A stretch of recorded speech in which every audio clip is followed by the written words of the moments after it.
This coming Sunday is the 27th Sunday in Ordinary Time. We are continuing to listen to the Gospel of Matthew on Sundays during this Ordinary Time of Liturgical Year A. We are presented a parable as our Gospel passage. Chapter 21, verses 33 to 43. Let's take a listen. Jesus said to the chief priests and the elders of the people, "Hear another parable. There was a landowner who planted a vineyard, put a hedge around it, dug a winepress in it, and built a tower.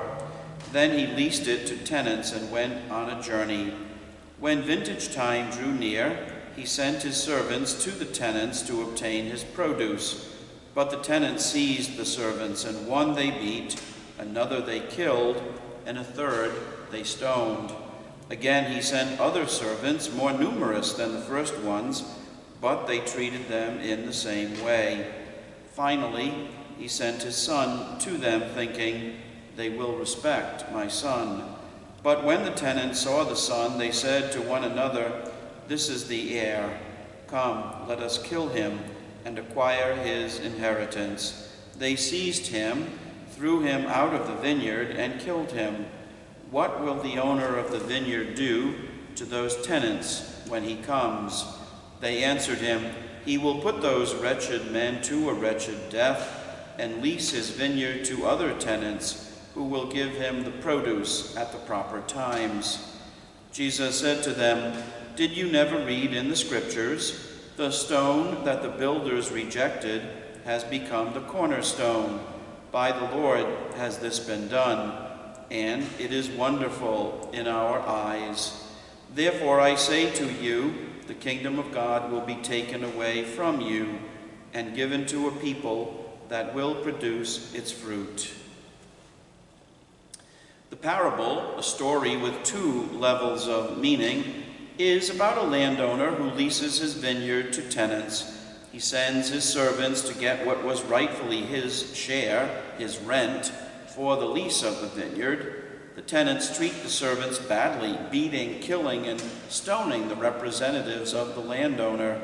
Additional servants are sent, and they meet the same fate. He finally sends his son, thinking they will respect his son, but they also kill the son. The parable is really about God, the landowner, who gives his land to us, gives us a livelihood, expecting us to make a return. He sends his representatives, the prophets, the judges, and they are put to death. God sends his son, Jesus, as well, and he is also killed. Jesus tells the religious leaders at the end, "The kingdom of God will be taken away from you and given to a people that will produce its fruit." How is this parable instructive for us? We can, on the one hand, be as forgetful and discourteous as those tenants. They forgot who God was and forgot his generosity in giving them the land to grow, to earn a living. We can forget that God is God and we are not. We can forget the proper relationship. He is the creator and we are the creatures. We can also be deaf to the representatives of the landowner. We can be deaf to what the church tries to pass on, how it tries to teach us, how it continues to be an instrument of formation in our lives. How open are we to receive from the church, to listen to her teachings, to be guided by its shepherds, the Pope, our Holy Father, Pope Francis, and our Bishop, Bishop Henning, and if I say in all modesty, me, as your pastor. Are we open, docile, willing to listen, to be taught? There was a prideful, independent, self-serving streak in those tenants who did not want to give the servants what was due the landowner. We too need to be mindful of the pride and independence and selfishness that can creep into our lives, that cause us to forget what we owe the landowner and what we owe to the least of our brothers and sisters.